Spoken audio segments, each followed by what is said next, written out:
अस्सलाम वालेकुम व्यूअर्स। इस वीडियो में मैं अल जलील गार्डन के फ़ेज़ 2 में जिन लोगों की पोजीशन ड्यू है कुछ ब्लॉक्स की उसका स्टेटस बताऊंगा आपको।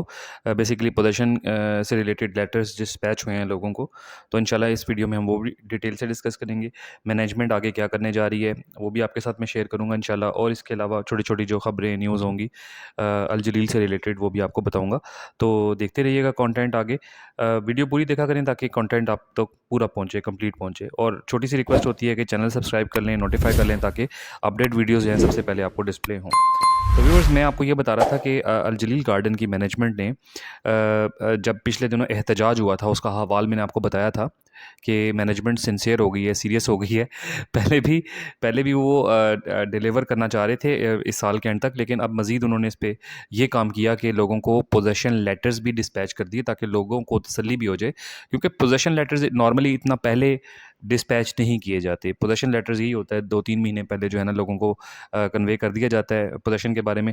लेकिन यहाँ पर आप कमाल इनका ये देखें कि पोजेसन देने जा रहे हैं ये फ़रवरी 2024 में। ये लेटर आपके सामने है, इसमें लेटर मैं पढ़ भी देता हूँ ताकि आपको थोड़ा-सा ना इसका कंटेंट क्लियर हो जाए कि पोजेसन अनाउंसमेंट इन्होंने की है। Dear member, we hope that you are enjoying blessed life with your family and friends. The management of Al Jalil developers is pleased to announce that the possessions of Al Jalil garden housing scheme block LMNQ J extension Abu Bakar and Usman are scheduled on 28 Feb 2024। यानी ये जो blocks मैंने आपको बताए हैं इनका position 2024 फरवरी 28 को ये देने जा रहे हैं। We understand that the challenging socio economical economic conditions across the country have created obstacles in the real estate industry and development process। यानी वो कह रहे हैं कि सोशो इकोनॉमिक मुल्क के हालात की वजह से जो है ना वो इसमें थोड़ा सा हमें ऑब्स्टेकल्स फेस करनी पड़ी हैं, रुकावटें फेस करनी पड़ी हैं, resulting in delay in possession announcement. यानी पोजेशन डिले होने की वजह ये बता रहे हैं कि जी मुल्क के हालात ख़राब थे। उसके अलावा nevertheless we remain committed to provide our customers with the best possible services in delivering their plots properties in Al Jalil garden housing scheme. Our team is working steadily to ensure a smooth and timely handover as we understand the importance of delivering our promises। अच्छा, आगे वो यही कह रहे हैं कि जो है वो हम कमिटेड तो हैं आपको डिलीवर करने में, लेकिन कुछ कंडीशंस ऐसी थी मुल्क की जिसकी वजह से डिलीवर करने में या पोजीशन की अनाउंसमेंट में टाइम लगा। तो बहरहाल ये लेटर से ये तो क्लियर हो जाता है कि ये आपको पोजीशन देने जा रहे हैं। मैं भी आपको यही बताता था कि साल के एंड तक ही सबको देंगे। अब इनका लेटर ऑफिशियली वो भी आ गया आपके सामने। मैंने आपको यही कहा था कि यार 1-2 महीनों का मार्जिन आप अपने पास रखा करें। जब भी कोई सोसाइटी 5 साला प्लान में हो या 7 साल में कन्वर्ट हुई हो, मतलब 5-6 साल या 7 साला प्लान किसी भी सोसाइटी का हो, तो उसमें 1-2 महीने का मार्जिन आप लाज़मी रखा करें कि आपको जब भी प्लॉट डिलीवर हो, उससे 1 या 2 महीने का मार्जिन कम से कम होता ही है, क्योंकि ज़ाहिर है एक बहुत लॉन्ग टर्म प्रोजेक्ट हो तो उसमें इतना जो डिले है वो तो एक अंडरस्टैंडेबल है, समझ आती है। तो ठीक है, अगर मैं अभी भी यही कहता हूँ, मुझे पता है कि डिले हुआ है, 5 साला प्लान 7 साल में कन्वर्ट हुआ, उसके अलावा वो भी जो है ना वो मटीरियलाइज़ होने में ये है कि टाइम लग रहा है। लेकिन मैं इसके अलावा मैं इसके साथ-साथ ये भी कहता हूँ कि चलें, अच्छा ये है कि सोसाइटी ने लेटर्स लिखे हैं, तो लोगों को थोड़ा सैटिस्फाई किया है और एक टाइमलाइन दे दी है कि भई इस टाइम को तक आपको जो है वो प्लॉट डिलीवर हो जाएँगे। तो ये एक अच्छी जो है ना चीज़ है इस लिहाज से कि कम से कम लोगों की सैटिस्फैक्शन के लिए सोसाइटी कमिटेड है। सोसाइटी लोगों के कंसर्न्स के ऊपर जो है ना वो जवाब भी दे रही है उनको और उनके कंसर्न सुन भी रही है। तो ये एक अच्छी बात है। जहाँ उनकी नेगेटिव चीज़ें हैं वो मैं नेगेटिव चीज़ें आपको बताता रहता हूँ। वो भी इंशाल्लाह ताला पिछली वीडियोज़ में भी बताई हैं और आगे भी अगर मुझे मैं फिर ऐसी चीज़ें देखूँगा तो आपको ज़रूर बताऊँगा। लेकिन कम से कम ये डिस्पैच इन्होंने किए हैं पोज़ीशन लेटर्स, ये मेरा ख़्याल है कि एक अच्छा स्टेप है इनकी तरफ से, क्योंकि लोगों में बहुत ज़्यादा इज़्तिराब था, बहुत या एहतजाज, प्रोटेस्ट लोग उसी वक़्त करने आते हैं जब लोगों को ये नज़र आ रहा हो कि अब हमारी जो इन्वेस्टमेंट है ना वो डूब गई है और अब हमें कुछ आगे नज़र नहीं आ रहा। तो डेफ़िनेटली लोगों के वो कंसर्न्स जो होते हैं उनको एड्रेस करने की ज़रूरत होती है। तो सोसाइटी का अच्छा स्टेप है, ठीक है।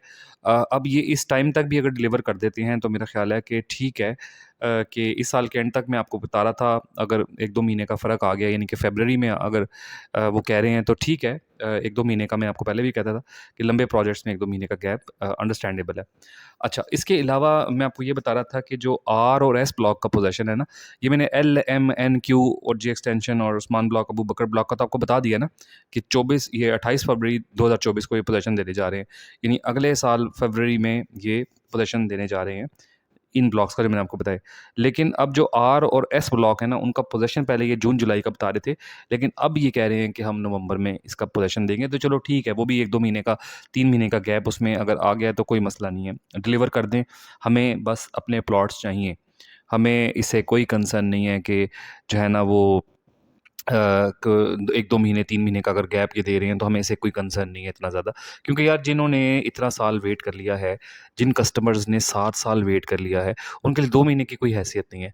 तो ठीक है, 2 महीने के डिले से अगर आप देते हैं, लेकिन आप अगर नहीं देंगे ये प्लॉट, तो मैं इंशाल्लाह ताला जितने भी जो प्रोटेस्टर्स हैं, इंशाल्लाह ताला मैं उनकी आवाज़ बनूँगा और ये बात मैं इंशाल्लाह ताला अपने चैनल के तवज्जुह से भी करूँगा और जहाँ-जहाँ मुझे मौका मिलेगा मैं इस बात को उछालूँगा।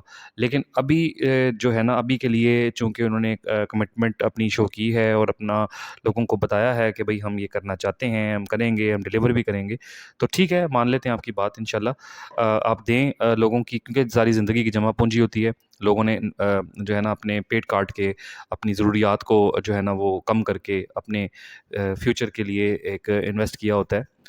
मोस्ट ऑफ द टाइम जो है ना लोगों ने रहने के लिहाज से अपनी जो है ना वो कह लें रहाइश रेज़िडेंस पर्पज़ के लिए जो है ना प्लॉट लिए होते हैं।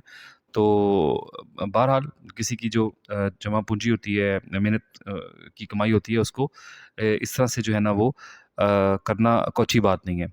ठीक हो गया।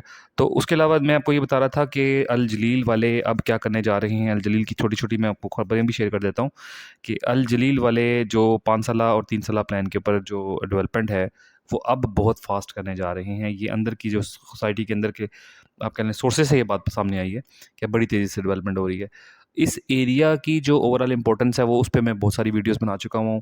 मेरा ही चैनल था जो इस एरिया को बहुत ज़्यादा कवर करता रहा है। मेरे चैनल के अलावा और कोई चैनल नहीं जो इस एरिया को इतनी डिटेल में डिस्कस करे। तो मैं आप लोगों को ये भी तसल्ली दे रहा हूँ कि जो इन्वेस्ट करके बैठे हैं अल-जलील में, ठीक है, उनको बहुत ज़्यादा टाइम लगा डिलीवर होने में। लेकिन आप ये याद रखें कि आप अपनी फ़ाइल अब जो है ना माइनस में ना सेल करें किसी को। किसी को सेल करने की ज़रूरत नहीं है, क्योंकि इस एरिया के अंदर एक बूम आने वाला है रियल एस्टेट का। ये मैं आपको बता रहा हूँ, पहले भी बताता रहा हूँ वैसे। आप ये देख लें कि आज से साल 2 साल पहले इस एरिया की क्या वर्थ थी और अब इस एरिया की क्या वर्थ है। जब से मैंने वीडियोज़ बनाई हैं, सारा आपको बताया है। शरकपुर रोड नई बन गई, सगियाँ रोड नई बन गई, इसके पास ही शादरा फ्लाईओवर का प्रोजेक्ट आ गया है, मामिया कॉलोनी फ्लाईओवर का प्रोजेक्ट आ गया। शहर के एंट्री एग्ज़िट के ऊपर मज़ीद प्रोजेक्ट्स आ गए, गुलशन रावी टी जंक्शन वाला प्रोजेक्ट आ गया। तो इतने सारे प्रोजेक्ट्स शुरू हो गए हैं 1 साल के अंदर के इस एरिया की जो इम्पोर्टेंस उसमें बहुत सारा खातिर ख्वाह इज़ाफ़ा हो गया है।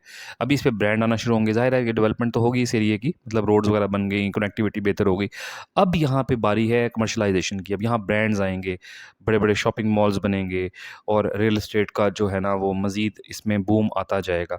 तो उन लोगों को जो इस एरिया में इन्वेस्ट करके बैठे हुए हैं, ठीक है, मानता हूँ डिलीवर होने में कई लोगों को डिले हुआ है, लेकिन आप ये भी याद रखें साथ-साथ, ये भी आपने ज़हन में रखना है कि आपने जो की हुई है इन्वेस्टमेंट इस एरिया में, आपने बहुत कम रेट पे की हुई है। यहाँ पे बहुत कम रेट थे साल पहले, 2 साल पहले।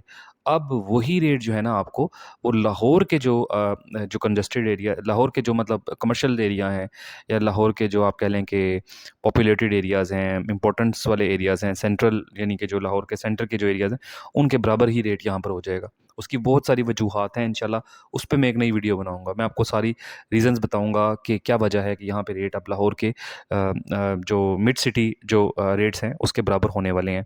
तो इंशाल्लाह इसी तरह की अपडेट वीडियोज़ में बनाता रहता हूँ आपके लिए, आपको अवेयर करने के लिए, अपडेट करने के लिए। आगे नेक्स्ट वीडियोज़ जो होंगी वो इंशाल्लाह आपको मज़ीद जो है ना मैं रियल एस्टेट और प्रोजेक्ट्स जो है ना इस तरह के बताऊँगा, ताकि आप लोगों के लिए एक इन्वेस्टर्स के लिए ऑप्शंस हों, जो रेज़िडेंट्स वाले हैं उनके लिए ऑप्शंस हों, और जो लोग जो है ना आप कह लें कि इंटरेस्ट लेते हैं प्रॉपर्टीज़ में, उनके लिए इन्फॉर्मेशन हो।